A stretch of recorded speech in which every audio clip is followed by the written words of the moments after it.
Everyone who is able and willing can please turn on their camera. It's a lot more pleasant to actually see people as we're speaking to them as opposed to black screens. And second, thank you all for being here and giving up the 67-degree weather outside to be with this distinguished group of panelists. And so this is the second of our 4 freelancing workshops. And I am Alan Kersner. For those of you who were not at last week's session, I head up the Temple University Entrepreneurship Academy, which is part of the Innovation and Entrepreneurship Institute within the Fox Business School. And the focus of TUEA is really to promote entrepreneurial thinking and doing at all 17 schools and colleges within Temple, as well as their alumni. And so this freelancing initiative is one of the things we do in addition to social impact, the Bachelor of Fine Arts with Entrepreneurial Studies, and a number of other initiatives. Before we dive into our panel today, I do want to talk about what is upcoming in the freelancing workshop series and also our mini accelerator. So a week from today, March 22nd, we will be covering legal issues that every freelancer should know. And our lead for that session is a lawyer who has also started a successful video production company and is in the process of launching a company called CollegeCast, where they are training college students how to podcast and then working with you to produce your first 10 sessions. So he's a really dynamic guy. His name is, and I'm gonna, of course, forget this, Tony Torres, and he'll be with us a week from today. On March 29th, we're gonna talk about money management. And as I mentioned last week, when we talked to alumni who are starting their own businesses or freelancing, and we say, what's the one thing you wish you had learned more about? And I see Alyssa shaking her head, yes. Wish you had learned more about while you're in college. It's always how to manage money, how to manage multiple credit cards, how to manage bills to be paid, try to project revenues and work it out so you could actually build your business and have a shelter over your head and food on your table. So that's always a very fascinating session. Once these workshops are done, we will be having our second ever Springboard to Launch mini accelerator. And again, for those who aren't familiar with a mini accelerator, it's basically where we're going to take, in this case, 12 or 15 people who either want to start a freelancing business or already have. And we're going to work with you in small groups. We'll meet once a week for an hour and a half. And each group will probably have about 5 or 6 mentors. So there will literally be a mentor for probably every 3 or 4 participants. And every week we're going to work on something different. But whereas in the workshops, and they're amazingly useful, we only talk about stuff. In this mini accelerator, you're going to be doing it. You are going to be finalizing your brand positioning, finalizing your portfolio, whether it's creative or as a consultant or a tutor. You're actually going to have to go out and sell and get your clients, which for most of us is very terrifying, but a critical part of building a successful business. So the application deadline is Wednesday, March 30th. So it's a day after our last workshop. we have 4 sessions and then a virtual showcase where you will get a chance to talk about what you do and show samples to people from the Temple community and the Philadelphia community who might be in need of what you provide. And so if you scan the QR code to the left, that gives you the link to a very simple application to participate in the Accelerator. So please do it. People last year found it amazingly useful. And the people we had range from actually a gentleman trying to create his sports agency, become a sports agent, someone who wanted to write wedding vows, a musician who started out by playing at funerals, and through the Accelerator, we were able to work with. So instead, he played at any big family events, such as weddings, anniversaries, sweet 16s, as well as funerals. But he had clearly a much larger customer base. And we also had a French tutor, someone who was doing a film fest. So really a good variety of different things. And we also had a technical consultant. So it's an easy application. If you're at all interested, please complete that and don't wait to the last minute, because we will evaluate these on a rolling basis. Okay, and that's enough that. Okay, so I would now like to introduce our very distinguished panel. And I have the honor of moderating. Just for background, I spent 30 years, the first 30 years of my career in marketing, and then I also taught graduate level marketing at Wharton and NYU. So it's always fun for me to moderate this panel, especially when we have 3 such distinguished professionals. So first up, that's me, okay. I'd like to introduce Heather Cotter, who is founder of the Cotter Group. Heather, did I do okay in the name pronunciation? Did, Alan. You did. Oh. Thank you so much. Okay, good. Hi, guys. I am a 2016 MBA alum from Fox. And when I got to Fox, I had previously worked in civil rights. I worked for the NAACP in DC. Before that, I was NAACP at Penn State. I was an international politics major. I thought I was going to be an activist. And then I realized that you have to make money to pay off your school loans. So I got a job in nonprofit. And then I realized that I needed more money. So I decided to go and get my MBA. That was my main motivation.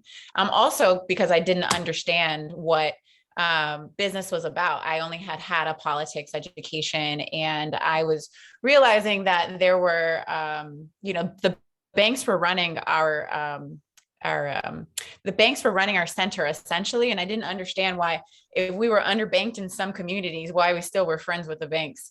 And so I learned that money rules everything. So I came to Fox to get an education about business, and I got so much more. Never expected to run my own business. Worked for the city of Philadelphia Department of Commerce after graduating. Actually started a business with one of my classmates right after graduation, and then worked for La Colombe Coffee under Todd Carmichael, their CEO. He is probably the sole person that pushed me over to become an entrepreneur. He would always say he could never work for anyone else. And so I felt the same way. I was born on National Bosses Day, and, it just validated a feeling I felt about myself since I was born. So I started my own business. I didn't know what I was going to do, but I knew I wanted to do something for myself. I had a business model focused on business relationship management for service-based firms. I would throw happy hours for law firms all the time, and it would just build my network, and it would enter clients into their pipeline. That obviously went away after I launched January 2020. No more in-person presentations, no more warm welcomes face to face. So I had to pivot. a friend wanted to start a product business. I started her online, and that's how I got here. Word of mouth just took me away. And so we're 2.5 years later. We're here. Happy to be here. Great, thank you. Great story. Yeah, thanks. Next, Zhong Park. So Zhong, you could tell your story. I hate this picture. This is back when I was like a senior, like 6 years ago.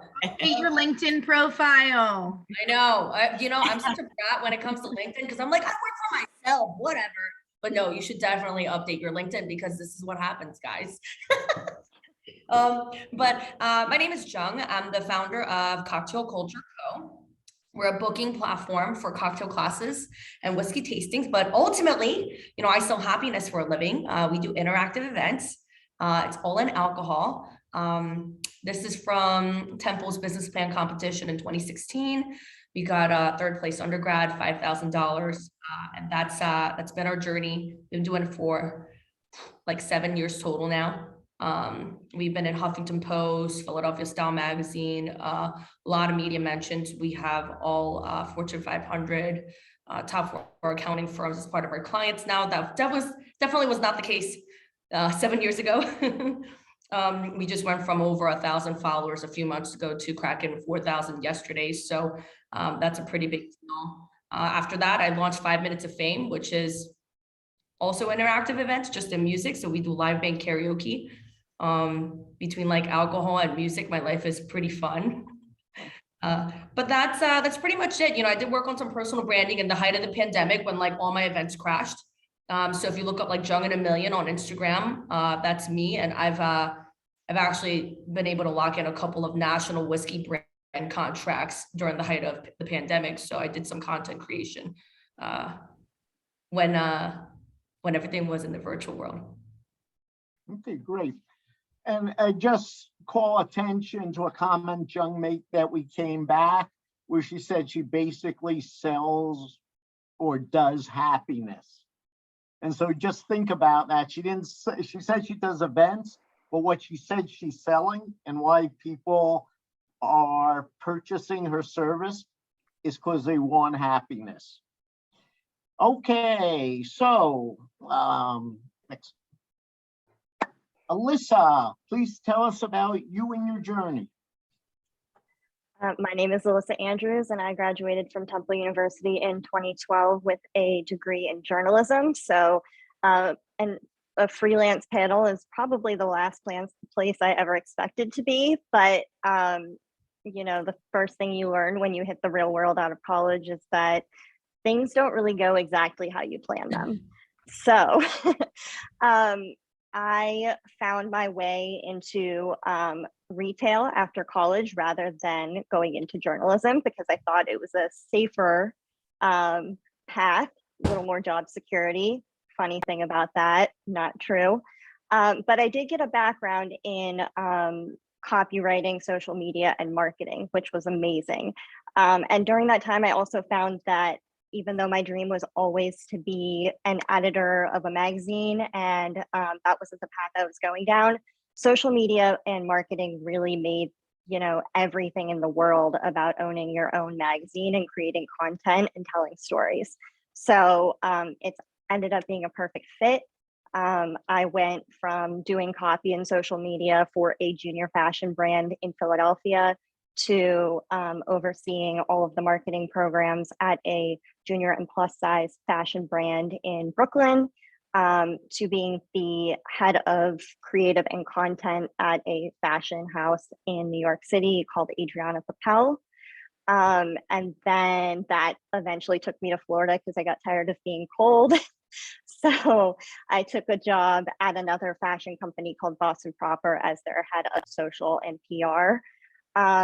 About a year into that role, COVID hit, and first in, first out, unfortunately. So I was laid off. I got off the call and basically thought to myself, what am I going to do with all of this free time? At the time I was furloughed, so I knew I had 4 to 6 weeks to fill. And I thought, let's see if I can make a go of this on my own. And ice cream social media started that very day. So didn't skip a beat. And it's been the best thing I've done. Great. Okay, so one theme that's clearly come through is the route is not linear, right? No, And it we'll is not. talk a little bit about that. Well, let's touch on that now. All right, so you all had several different jobs, positions, initiatives. How do you deal with that? I mean, how do you deal with the constant change and trying to figure out what's the right next move? Anyone who would like to go can go. I mean, I'm happy to go first. It's pretty funny coming from me, as I'm very well known in my circles as quite the overthinker, but don't overthink it. Lean into your strengths. And if you have a good idea, run with it. Don't wait for the conditions to be perfect, because they will never be perfect. Yeah. One thing that I heard, I was auditing a class at Princeton on social entrepreneurship, and sorry, I shouted out Princeton. I'm an owl through and through. Hoo, hoo. That if you wake up every single day and you're driven by something, and you can keep on putting one foot in front of the other, that's the thing for you. So the goal is to just keep on figuring it out. Like, some people aren't naturally entrepreneurs, but natural entrepreneurs, they just keep going. There's always something to be done. And then you come into other issues like managing that overthinking, right, Alyssa? Yes. For me, I mean, my journey, I kind of look at the last 7 years. I think if I were to summarize everything, it's adapt or don't survive. In the beginning, I was working, I don't know, guys, like, I think I was working like 2 other jobs. I've always been a workaholic, I just made the commitment that I would put in the time to make this work and do it for the long haul. I got not just professional curves in my life. I was thrown a life curve. I had a house fire after I won the BYOBB, so I lost everything overnight. But I look at that, and that actually trained me to go through COVID over the last 2 years, because there's been times when I've played more of a marketing and sales role for my team, right? There's been times where I had to also play instructor. And then there's times when, like, I have instructors, but we don't have backup staff. And quite frankly, I'm just washing dishes, right? So, adapt and be able to do anything to make everything happen. Yeah, great. Okay, so let me switch a little bit.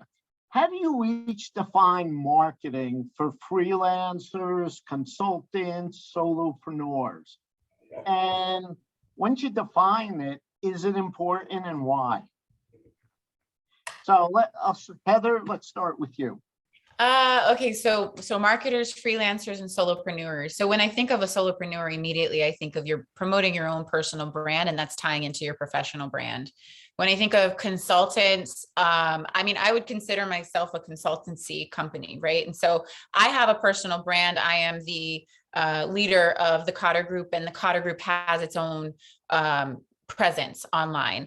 And so I often separate, your brand from your personal brand when you're a consultancy. That just may be me and how I'm doing it. And then for a freelancer, when I think of a freelancer, I don't know if this is a negative connotation, but I think of someone who is specialized in one thing, right? And they just do it. They are the talent, they are the executor.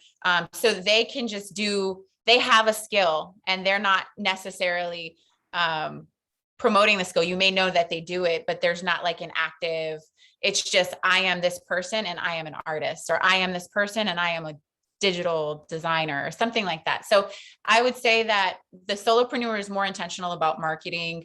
And I may be completely wrong, because I never saw myself as a freelancer. I think I was a freelancer briefly, and then I started hiring people, and then decided we were a company. But I often think of like freelancers as like a little more on their own and a little more rogue. And that's just my definition and experience of it. Zhong? Okay, marketing and defining it. So, I mean, we have a room full of people. I can't imagine how different everyone's businesses are, but one, aside from your business, figure out who you are, right? Yeah. Who you are, what you want to be, what you're going to sell, and then who's going to buy it, right? And then also on top of that, it's, do you have the credibility for it? Because when I started this 7 years ago, guys, like I thought I was a good bartender. Zhong 7 years ago has nothing on Zhong like now. So whatever you want to pursue, you also have to, and aside from building your services and how you want to market it, there's developing your professional credibility and reputation. And then out of all the people that are going to buy from you, you have to figure out who you're going to prioritize first and give you the most money. That's what I've been working on for the last 7 years. I've always chased who's going to give me, who's my top 20% that's going to give me 80% of my money. So for me, it's large party sales and special occasions. I would start with what's most cost effective, which is what I'm going through again, even with somebody with a 7-year history because of this post-apocalyptic shutdown and restriction life. There were multiple times we've been shut down and we're just relaunching things. Finances need to be handled differently. So we're working on really low cost strategies. I break things down into like social media, my bucket, or I have OCD. So I'm very like A, B, C, D, E. And in my head, if I take on any project, I'm always thinking about social media, email, grabbing contacts and do an email blast, right? And then website and search engine, whether that's organic or paying per click. And then I've always committed to metrics that I'm going to hold myself accountable for. And that's kind of how I define marketing.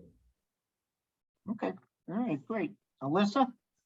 So for me, I'd say the bare minimum of how I would define marketing, no matter who you are, is what you're offering and who needs it, and how do you get it out to them. So really sitting with yourself and thinking about your business and who you are looking to target, knowing where they live, meaning like where they're located, whether it be on the internet, on Facebook groups, on Instagram, down the street at the coffee shop, and then figuring out the most effective way to speak to them and to showcase your offerings to them based on your personal skill set, and your bandwidth.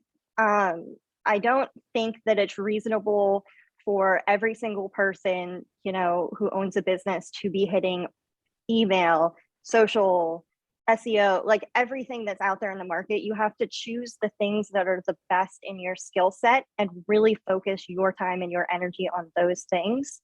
I personally, even though I run a social media business, if you look at my company's social media page, it is actually dead. It's very dead. And that's because I spend all of my time and efforts making sure that my client's social media looks the very best that it can. And by that, I'm creating a portfolio that speaks for my work much more than if I were to put the time and energy into my own social media pages.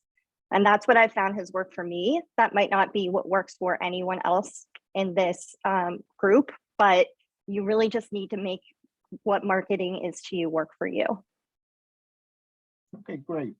So I want to focus on a comment Zhong made about you need credibility. If you're starting out, how do you demonstrate credibility?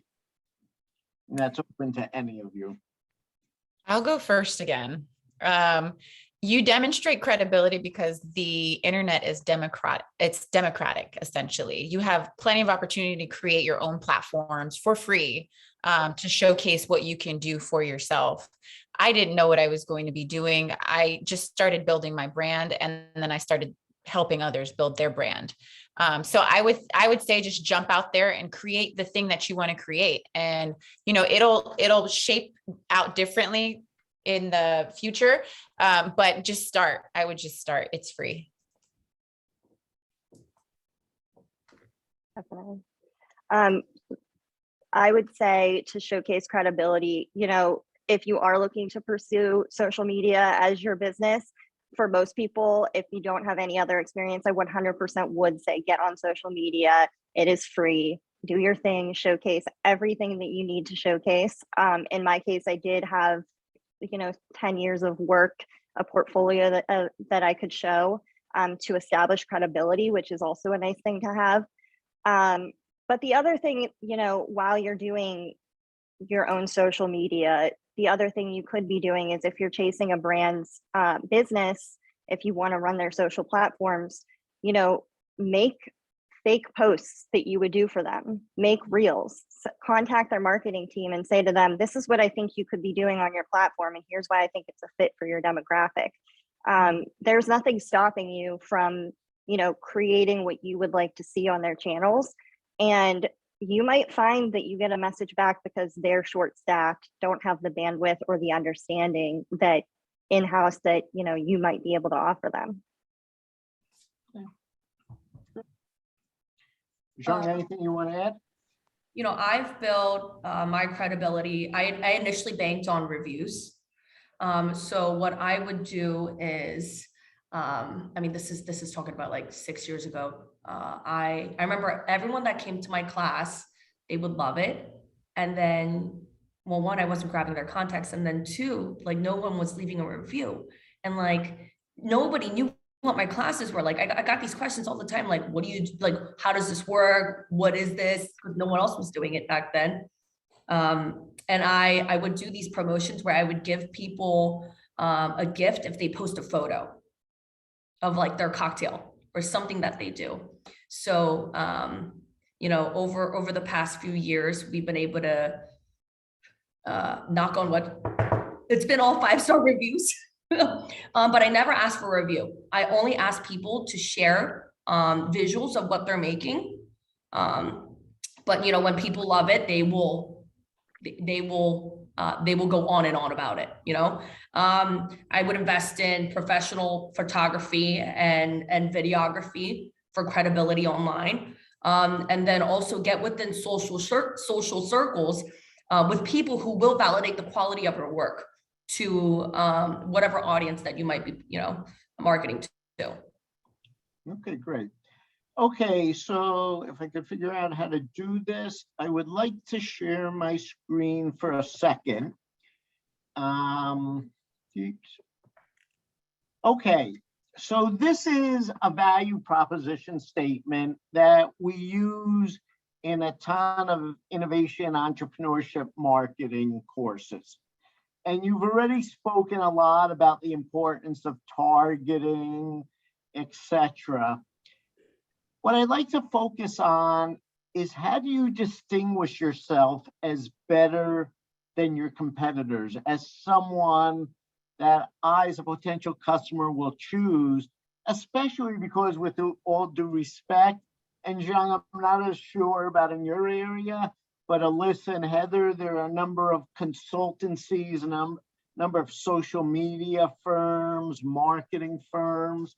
So Alyssa, let's start with you. How do you recommend our participants who may be starting out, how do you differentiate yourself? I differentiate myself through complete candor and transparency. I do not tell them what they want to hear. I do not, give them information about the wonderful magic I can work on organic social media in particular, now also paid social media, because that magic as of 2020 is dead.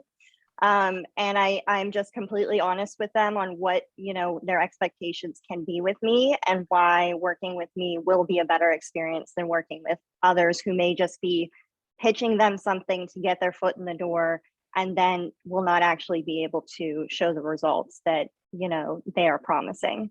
So I always find that if you start the conversation with honesty, you also get that back from the people who you are working with, and the partnership ends up being much longer term. It ends up being much more beneficial for both parties, and transparency is key. That's how I differentiate myself from the others in the market. Okay, great. Heather? Great. So I knew we wanted I knew I wanted to grow a group. So I called it the Cotter group, obviously. I didn't want to be, siloed into doing one thing or the other. Like if social media is not it anymore, maybe we can get into importing. So I kept the name general. But our willingness to customize to client needs, we have a team, so I'm supported as the founder and the main consultant. And then we have a wider variety so we can do Spanish ads, we can do paid ads, we can do organic, custom content. And really, I think what our selling point is that we come into your office, we act like we're a part of your team. I don't see it as like, here's the product and I drop it in the lap. I'm with you and the product the entire time. So it's a soup to nuts service that we're providing. Okay, good. Zhong, do you have any competition? Yeah, so initially 7 years ago, I was a unique activity, but now I was like the only person doing it in the city. Now everybody wants to do it. I have a bunch of copycats.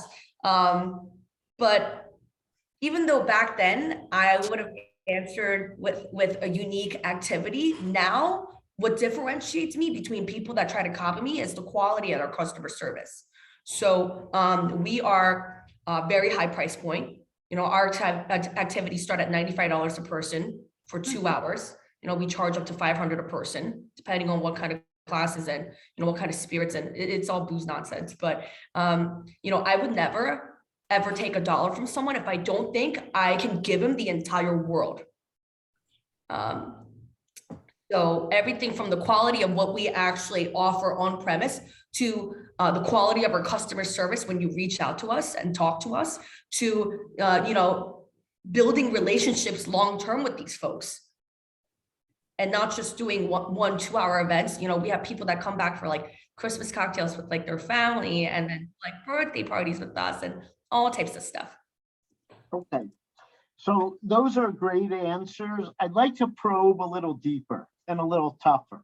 So you all have businesses and very successful, and you talked about how you differentiate yourself at this point.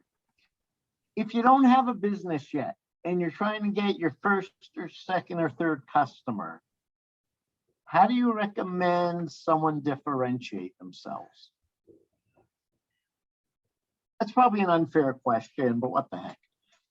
I mean, I can start going back to my previous point about putting together, recommendations based on what you're currently seeing on their existing platforms. If social media is your thing, I'm sure that you can find a way to work that into something else that you're doing, but creating an experience that you go to them with rather than just coming to them with yourself is likely to get your foot in the door and also create something memorable that they will retain after you've left. Anyone, that's going to put the work in before you're even ready to pay them is likely to do even more and go above and beyond for you once you are paying them and have them on staff. And that's something that, when I hire, I'm personally looking for. One thing that I will say, and I did have that idea, like I thought about adding value before the contract is signed, right? One thing that I struggled with in the first 6 months of starting my business and going down this path of content creation and social media management was that I was doing a lot of free work, right? I was doing proposals, 6 to 12 page proposals for people's custom solutions. And I was realizing that I was spending a lot of my time and energy that I probably could have put into marketing on developing proposals. And so I guess like one of the things that you want to do pre, right? When you start doing that value add for people, having a template for proposals, especially if you're going after contract work, will save you a lot of time. And, just you have your introduction, your meat and your ending. But that meat part needs to be formatted. So you're not wasting your time creating proposals for people and doing free work when, you could be catering to clients who are actually going to pay. Because, if you're in this line of work, that people like to shop around. Completely agree. And just to add to what you just said, I would say, when I say create, that content before you go to them, no more than than 3 examples.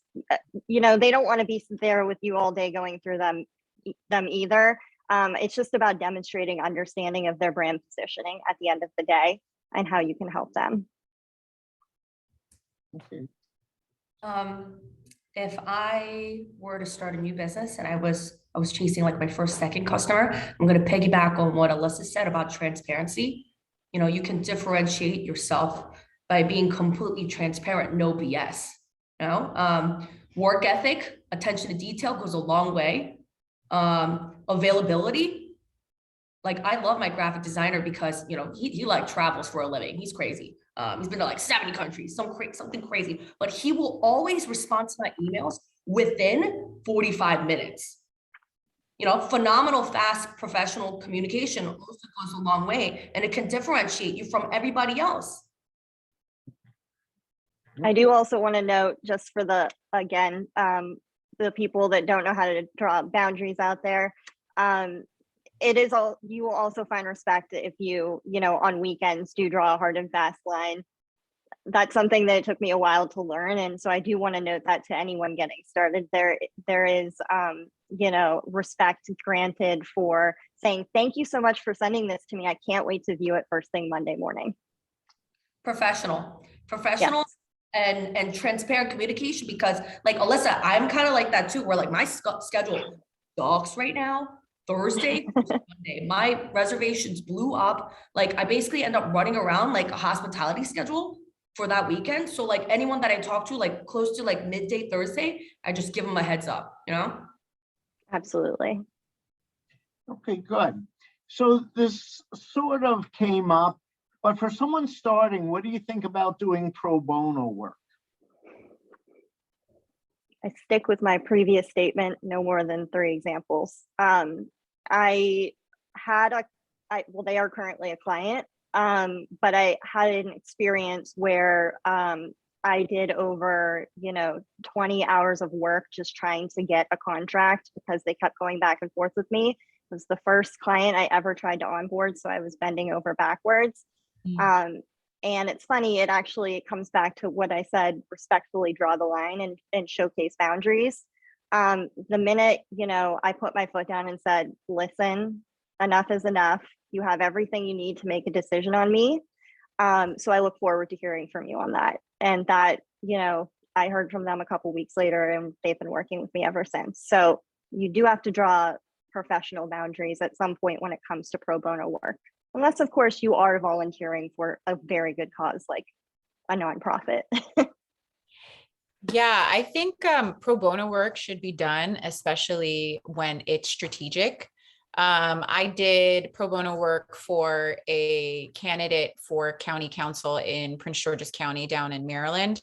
And I know that those people meaning candidates and people in politics and government are extremely connected. And she's been connecting me to people ever since. So that was like a free thing that I did to kind of do some business development in an area that I'm not well networked in. For me, when I consider pro bono or any type of free service or free thing, you know, I think everyone needs to be smart and be very strategic about what the benefits of doing that will be, because, you know, even it's free, but it, you know, costs you your time or, you know, whatever else that you're going to be using, you know, it all costs money. So I would think about what you're going to get. For example, like, what are your goals to do this pro bono? Are you doing one as a test run to get feedback? Okay. 2, are you doing to grab content and maybe build a portfolio? Okay. 3, are you trying to get referrals? I mean, I think you have to be very specific about your goals. Okay, great. Okay, so one of the things we haven't spoken about directly is networking. So 2-part question, how important is networking? And for those of us who are a bit introverts, how do we get comfortable networking?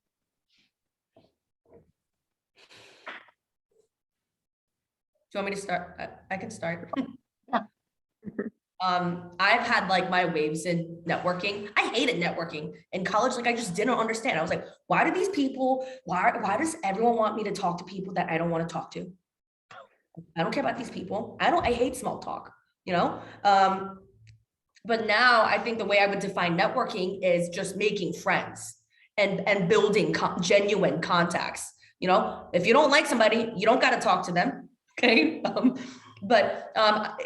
I mean, at the height of like my networking, there were times where I talked to like 50 people a day, just insanity, you know, obviously paid off. You know, I don't do that every day. It's just crazy, guys.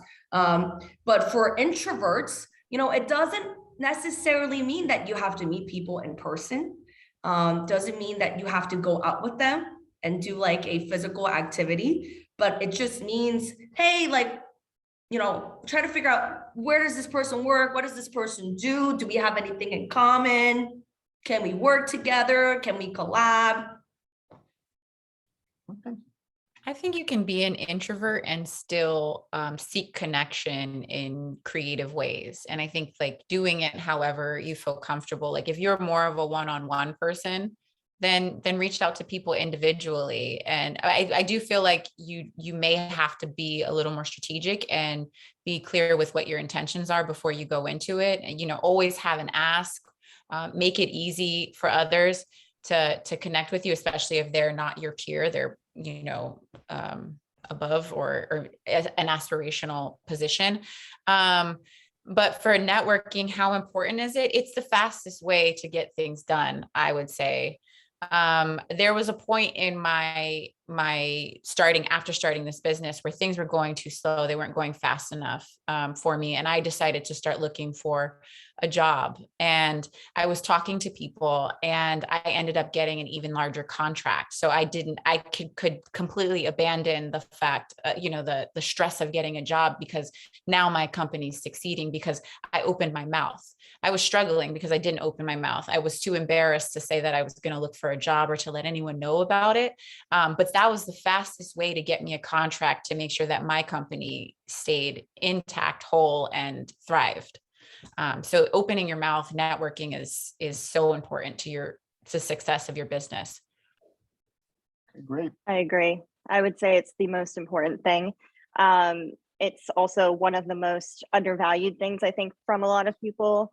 You know, I'm a proud introvert and networking is my biggest nightmare, but every single step that I've made now that I'm, you know, 2 years into this business, I can look back on my path and see how every connection really helped, you know, either sign a contract, get to the place I am, whether it was you know, because that conversation led to a contract directly, or several years down the road, somebody thought of me.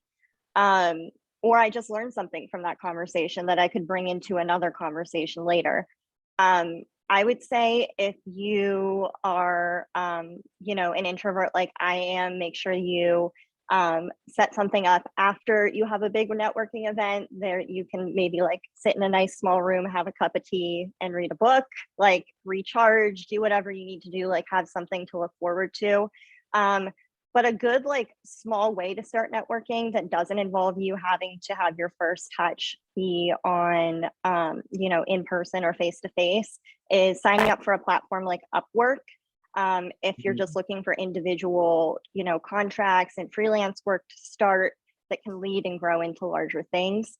That way you can send an email as a first introduction, give your little, you know, value prop, and go from there. It also comes back to the idea of templating something so that you're not having to rewrite that value prop, that little first message, the first time you reach out to someone. But Upwork also is offering right now digital still, you know, networking events, hour-long cocktail hours where you can get on a Zoom like this and speak to people in your local community.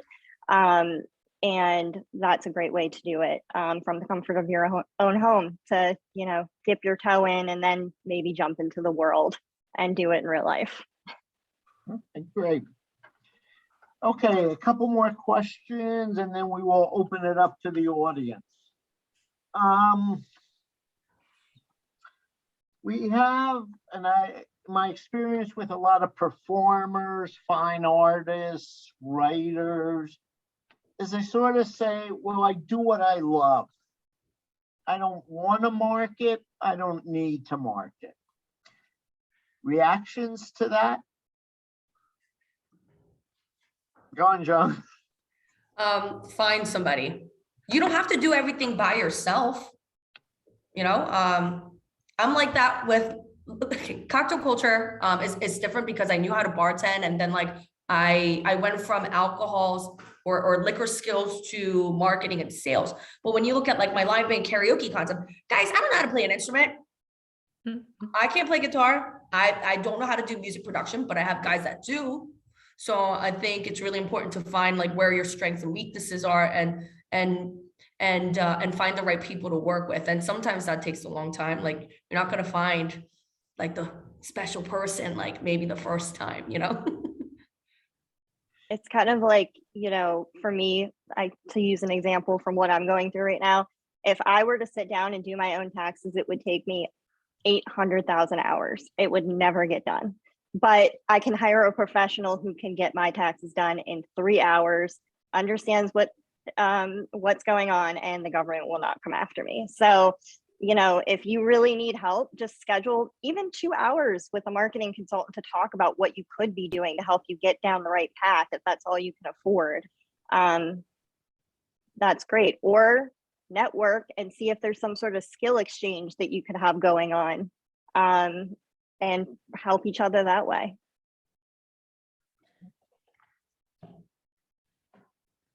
Okay, so we'll be covering this a lot more in our mini accelerator. But do freelancers have to sell? And if yes, how do they learn to do that? Yes. Okay, that's part one. How about part two? I think no matter what you're doing, if you're charging for whatever your product is or your services, I mean, you're selling. So I mean, there's different steps to selling, right? So you want to make sure you always respond to people promptly. Like I do not let leads sit for more than an hour. Even if it's just to touch base with them and just say, hi, like, I got this, I'm about to go in a meeting and I will talk to you later, making sure you understand what somebody actually really needs. Like, for example, on my end, budgets, like people might want to do like some sort of a cocktail activity, but everybody has different budgets. So I try to figure out what people need, what their social goals and their environmental goals, and then match it with like budget and products. Okay. Heather, Alyssa? Just all I can say is once you become comfortable with it, it gets easier. So just push yourself outside your comfort zone and know that you're going to have to sell yourself, and sell your brand and sell your business. And just know that with time, it doesn't feel as uncomfortable as it does in the beginning. Like Heather said, at first she didn't want to open her mouth and tell people about it and talk about it. But I'm sure now that you're through the gate there, it's, second nature. It doesn't feel so, for lack of a better word, icky to do anymore. It feels more like natural in conversation because this is a big part of your life. So, look at it as you're not selling something, you're just telling somebody about the thing that you do that you love.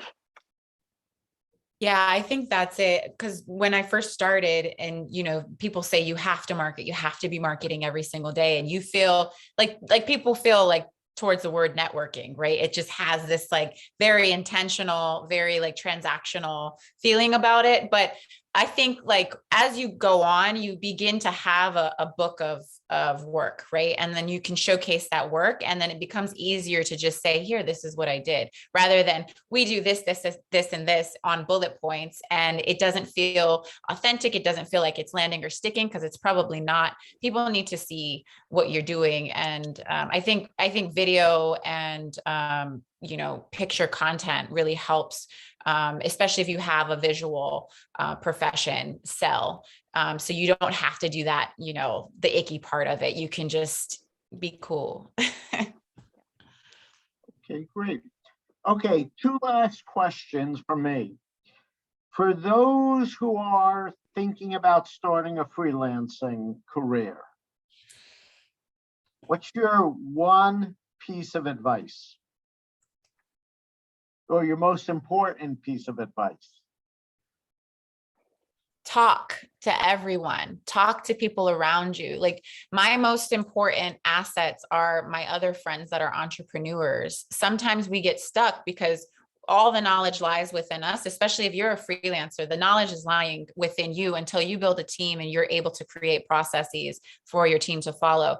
But even then, you'll still feel you need to get everything that's in here out, right? Like, we don't have a structured world. We don't have, I mean, we could have a structured world. Obviously, you would create that yourself, but sometimes it's not structured. And, like, we kill what we eat. So, not everyone's mindset is like that. So you need to find people who have that same mindset so you can feel supported through your journey.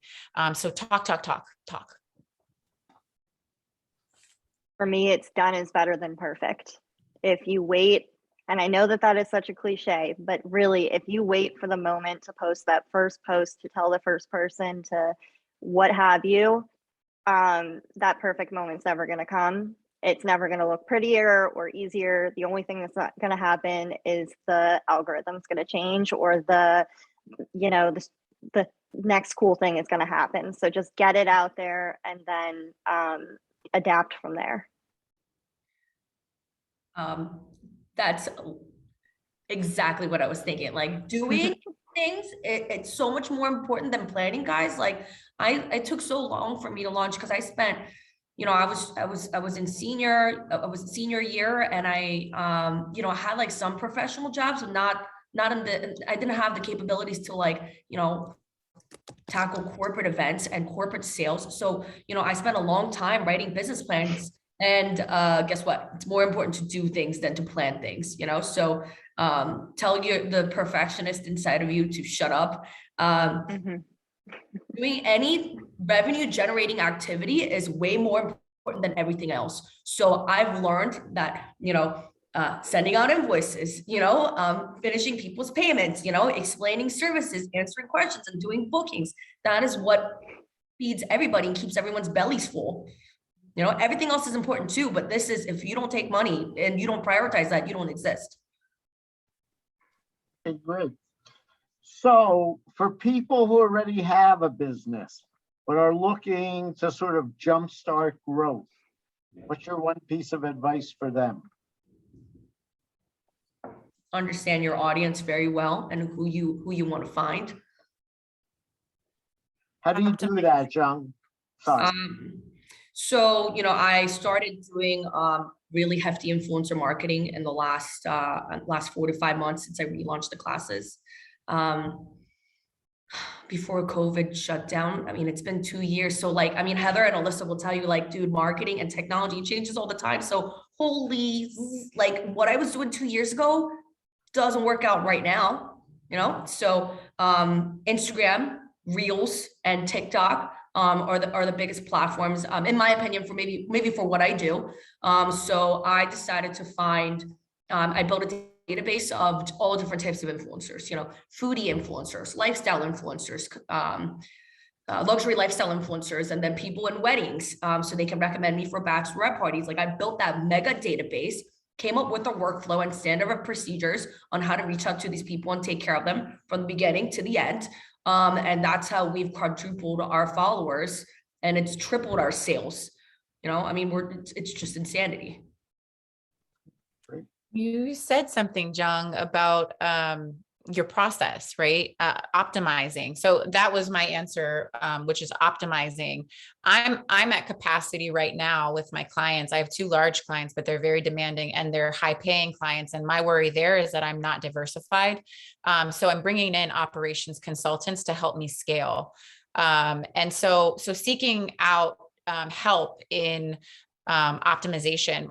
The things that I did on my own to optimize was project management software, making sure that my whole entire team is engaged, and using the calendar and planning things. I planned my year ahead, right? So every single task due each month is now planned out for the year.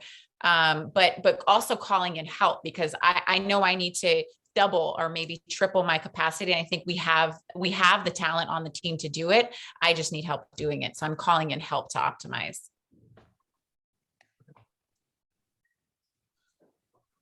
I apologize. I have a barking dog in the background and someone who keeps ringing the doorbell. So I'd say that my tip is exactly what Heather said. Ask for help. There is a certain point in growth where you have to kind of let your baby be held by someone else.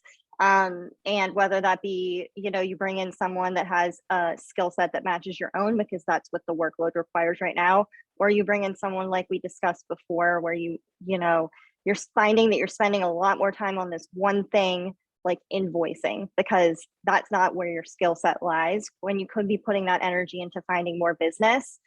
Bring someone in to help you carry that load. That's the best way to accelerate your business. Okay, great. All right, do we have questions from the audience?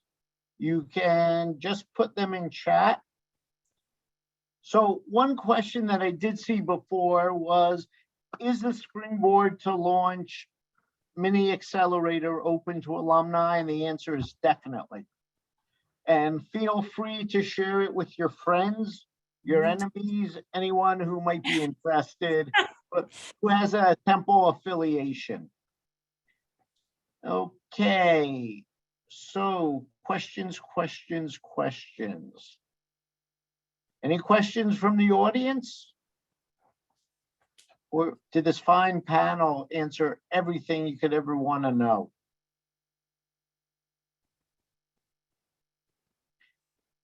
Okay, Anton. How y'all doing? Yeah, they pretty much answered everything I was gonna ask, really.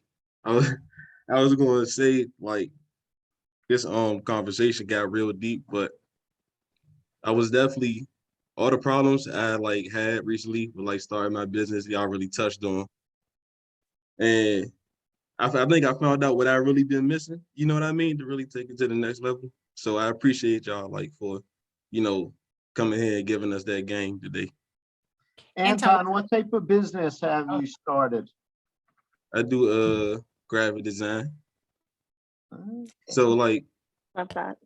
it's going pretty good so far, to be honest, but I don't know if I want to be like a company or like one person, you know what I mean? Yeah. So finding that like in between spots where I'm getting stuck at. Okay, so, and I see Amari has a hand up. We have a couple other questions. So how did you make the decision? You all started sort of on your own and built a business, right? How do you decide to whether stay on your own or start building a team and an ongoing enterprise?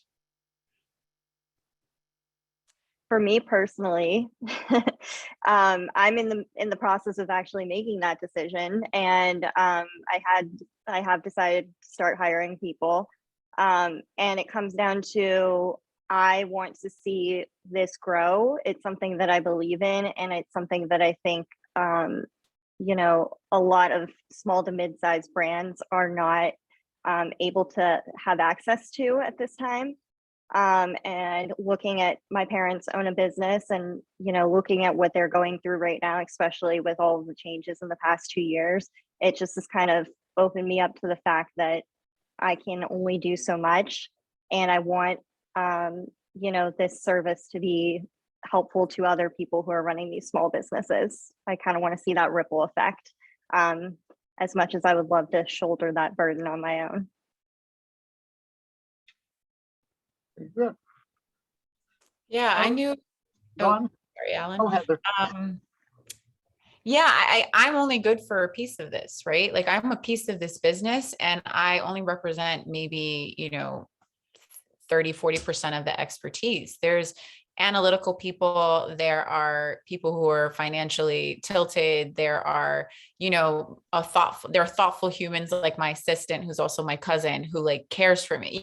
There are things that I need to feel supported as the person who runs this business, and I couldn't do it without them. Like I was never going to be able to run a business by myself. And so finding out what I needed to fuel the success was key in me continuing this. Right. Amaris, question.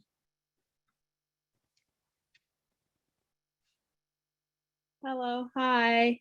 Yeah, so I was wondering, because I have a freelance business of my own.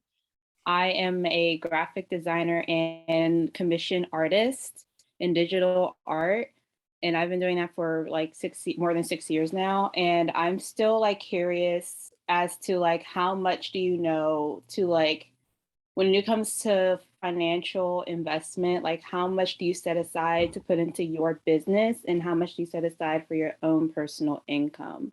Because, you know, as a freelancer, it's kind of hard to like differentiate the two sometimes, like it gets, you know, blended in a little bit. So how do you like know how to separate the two and like how much is enough for you and enough for your business?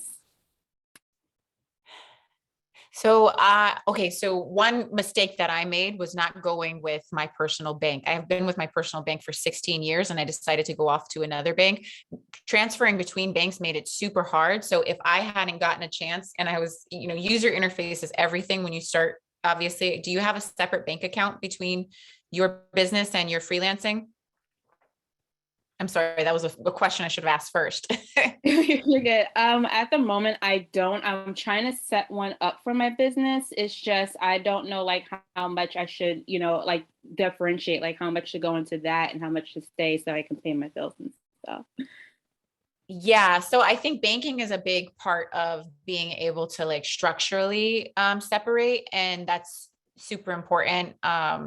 When you get, you know, your LLC and your business bank account. And I would also recommend getting like a business entity just so you're eligible for things that are like opportunities from the government, like PPP loans. Like that was completely free money that, you know, you could have went after if you had an LLC.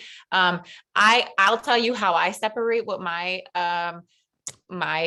salary is. I just looked at the number I was making and decided what my number was because I'm in charge and I can do that and I just have to stick to it. But I also have people now observing my accounts and they're going to hold me to that. So I put other people in charge as a check and balance to remain ethical. In my business, do you want to go first? No, go ahead. Okay. In my business, when I started, I sat down and this is, you know, very, not very technological, but I sat down and I made a list of all of my expenses and everything that I could think might come up in the future, including every single friend's wedding that I have coming down the pike. And I, you know, budgeted for that number, and anything outside of taxes get moved to the, you know, a different account immediately to hold over for later. But anything beyond that immediately gets put into the business. I don't think about it. I just keep myself accountable to that specific number and making sure that I'm paying those bills. And every year, you know, I do go back through it. I do look at how my bills have changed, what I need to be mindful of. And then everything else just goes into the business. Yeah. I did not take money for the longest time. I mean, I just kept working like part-time, full-time, all types of crazy stuff for the first few years. Like even when my platform was making 6 figures and I could have been taking money, I didn't. But that's because everyone's going to go through different growing pains. And for me, like at that point, like the way I saw my growth, I was like, oh man, like I'd really rather just keep working my job and then have like a steady person come in instead of me being that person, you know, so that way at least there's someone else to help out. And when it comes to making money and investing money, I would say that, for example, like if you're looking to make $5,000, right? If you're looking to make $5,000, be willing to put $5,000 in there. You know, don't expect 5,000 bucks if you're not going to put 5K in. You know, don't expect 50K if you're not willing to put 50K in. But I would just, you know, try to have multiple streams of income. as long as you can, and just try to bank a lot of cash as long as you can. Okay, great. What are some of the benefits of working for yourself? Creating and defining my own happiness and like my own crazy world, because I can think of myself as selling corporate events and selling bachelor parties and birthday parties. I don't sell anything. I just tell people what I do, and we just offer happiness. Seems like there's a lot of creatives in this room, and I'm all about just making things and then putting a price on it, learning from it, committing to it, and then making your life as fun as possible. Whether that's, if I had like a marketing agency, like I would love to take like casinos, and I love all the crazy stuff, I wouldn't be interested in doing like pharmaceutical drugs, I think, creating and defining my own happiness is one of the benefits. And to add on to that, creating and defining my happiness is travel. So being able to work from wherever I want to. I have a fully remote business, so I can and that was the goal, was to create a money generating vehicle online so I can be anywhere. If I decide to get married and have children, I can watch my kids, they can run around and I can like work. So just that flexibility. Heather, haven't you as I was looking at your website, like traveled to a number of very exotic places on a quote world tour? I did. Yeah. After I left La Colombe, I did a little world tour. But what really got me into travel was the global MBA that we did, where we went to India, Colombia, and Chile. And I fell in love with Colombia, and I went back to India, and I mean, MBA started, or Fox actually started my traveling addiction. Alyssa, what's the benefit for you of being your own boss? Absolutely, the flexibility of the schedule and being able to work wherever I want. I live in South Florida, but my family is up north. So from Thanksgiving to New Year's, I am up north with them. I am doing the things that I want to do with my nieces and nephews. I'm not missing a single beautiful holiday moment.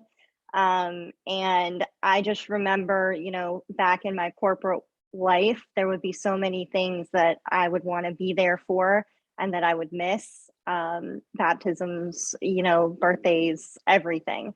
And now I don't miss anything, and it's the best. Okay.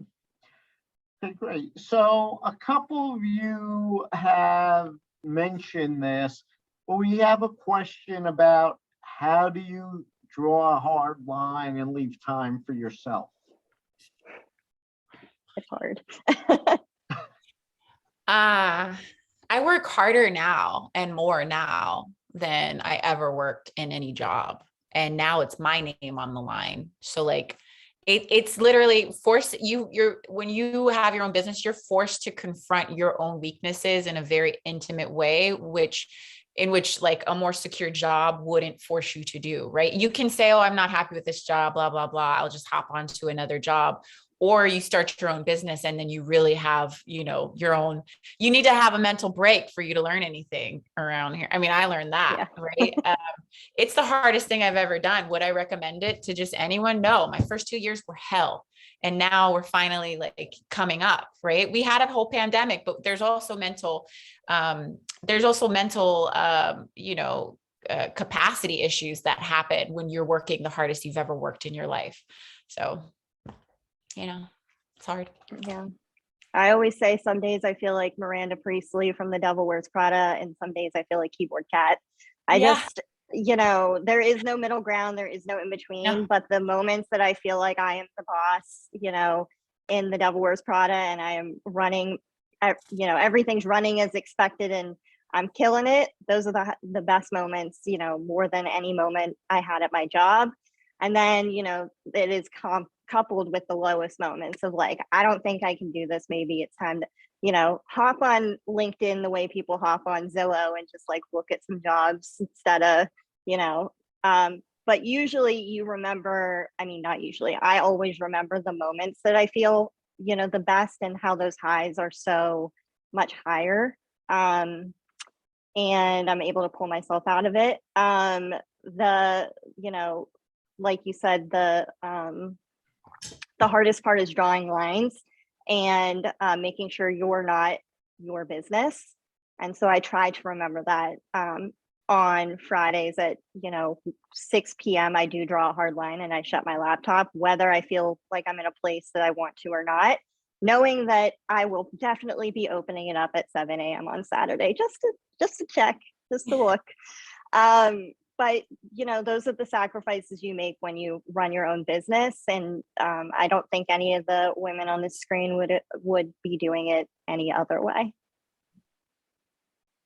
Okay, it's going, Zhong. I think this is why I go nuts about trying to figure out how I can spend time with what I love. I've come to that point too, where I'm like, you know what, like Sunday, if I'm spending like time with like my new baby nephew, who's like 1 year old, like it's okay not to get back to people, like I'll tell him, I'll send him a picture of Levin's face and be like, I'm with Levin right now, can't talk to y'all. Okay. Aside from working and fun things like music and alcohol, the relationships that I've developed with like liquor reps and all the people that are involved, I'm never bothered by any of these people contacting me. But if I'm like spending time with my family, or if I'm like mentally burnt out, I've learned. So I used to like treat everything like college, where you would like just be like a zombie and try to like plow through things. But now I'm like, nope, if I'm like mentally burnt out, I go night night. Then I wake up and then I do, then I'll do it with like a fresh mind, I think you just hit on a really important thing too, which is that the relationships you develop with the clients and the people you're working with they're so critical, and they're so much deeper than the relationships that you develop in a full-time corporate environment in a lot of ways, because you're also invested in each other's future. So that's and also when you get those people that you're trying to get into a contract with, who are giving you that ick feeling that we've talked about before, you have the ability to say, this feels like it's not a right fit, which is huge. Okay, great. Okay, we have 2 more questions and then we will let everyone go. First one is, who do you use as your support system? And that could either be in terms of bouncing ideas off of, or as you have the inevitable ups and downs, sort of to bring you back to sort of a stable state of mind. Oh, I'll go. My brother is my partner, so I go to him for a logical thinker. I also have my best friend is my lawyer. She's also on this call. I will not tell you who she is. And my assistant is also my cousin, who is also my therapist. So I've made every single person around me functional in the business, and I've brought them much closer to me. Everyone serves as an advisor in my life, for professional and external. So I just really like my friends who have professional background in business, with business skills. So the support system that I've built, and it's changed, your support system changes all throughout your life, like your circle of friends.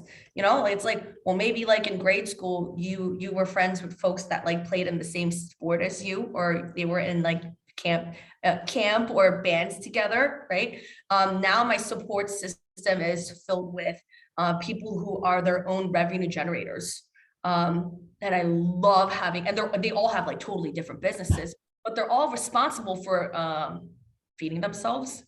So we all have to like hunt for our meat. So everybody understands, like, sometimes when things don't work, and sometimes you just got to run with what you have, and having common elements of your life like that is really nice to talk about. Yeah. My support system is my mother, who started her own business. They just celebrated their 20th anniversary. So I know that anything that I'm going through, she's been there before, except for with children. So, God bless her there. And my best friend, who I actually met at Temple University, she lives in Australia now, and she launched her business, which is also in social media marketing, the same time I did. And her and I have been doing it together across the globe every step of the way. It's been magical. Great. Okay, last question. You all mentioned how you were doing other things before you started your businesses. How and when did you decide you could give up your jobs, whether they be full-time or part-time, to focus 100% on your own business? I was just blessed in that the decision was made for me. But in all seriousness, you know, I had said to myself when I got furloughed that I'd give it the 4 to 6 weeks. And then actually when they called to let me go, I was afraid to pick up the call, and I let it go to voicemail because I knew I was going to tell them I wasn't coming back to the office. And thank God they just said, you know, sorry, but we can't. So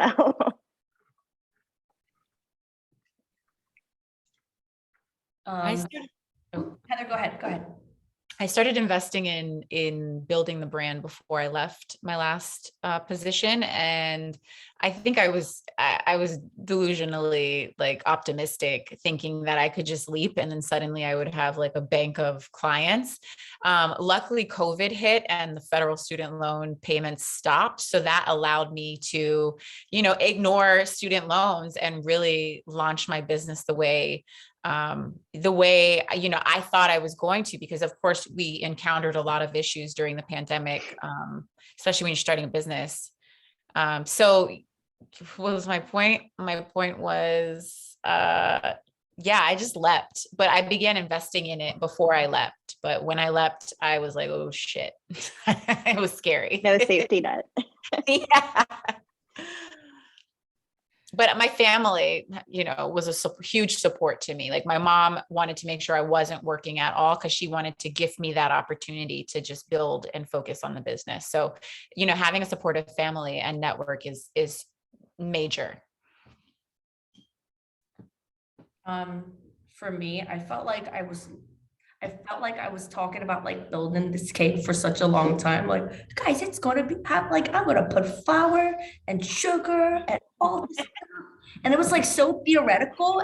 And you know, I just had to wait. A while for me to hold like something, you know, and it wasn't like a big cake. I would just say it was like a medium cupcake, but at least I was able to like hold something and be like, it exists. And then that's when, you know, I jumped to the other side. Okay, great. Well, thank you very much, Alyssa, Heather, Zhong. This was a very insightful and entertaining discussion. And it's obvious to all of us why you're all so successful. And keep up the good work and keep on being Temple success stories. Woo! Thank you. Thank you. For those in the audience waiting for FDLP points, you don't want to see my sports news. The scan here. And I would just like to remind everyone in the audience, next Tuesday, legal, and on the 29th, finance, which came up a lot here, so you could all learn the keys to finance. And also, please, if you're interested, get in your application for the Springboard to Launch Mini Accelerator. So thank you, Heather, Alyssa, and Zhong. Keep being successful, keep being happy. Thank you. Thank you. Thanks, Alan. I hope next time I see you, I'll like, you know, be done with the class and coincidentally see you. Yeah, now you'll know who I am. Wow, this is awesome. Yeah, now I know your name, right? Instead of that guy, he's always happy. Bye. Take care. Baby. Lindsay, you want to show Mia to everyone?